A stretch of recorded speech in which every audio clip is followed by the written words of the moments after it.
এই রেসিপিটা বানানোর জন্য আমি একটা বড় সাইজের আলুকে ভালো করে সিদ্ধ করে গ্রেট করে নিয়েছি। এখানে আমি সেই আলুটাই নিয়ে নিলাম।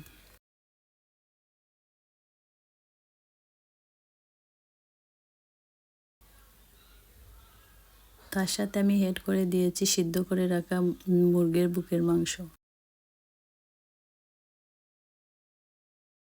পেঁয়াজ,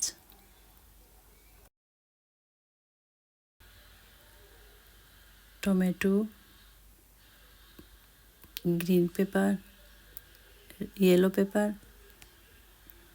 রেড পেপার, আদা রসুনের পেস্ট, পরিমাণ মতো লবণ, ব্ল্যাক পেপার,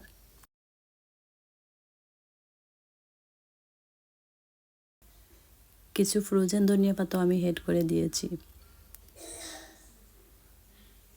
এখানে একটা বড় সাইজের ডিম আমি ভেঙে দিয়ে দিলাম এবং যে জিনিসটা সবচেয়ে বেশি স্বাদ বাড়াবে সেটা হলো চিজ। এই চিজটা এখানে এড করে দেব। বাকি প্রস্তুত প্রণালীটা আপনারা দেখলেই বুঝতে পারবেন।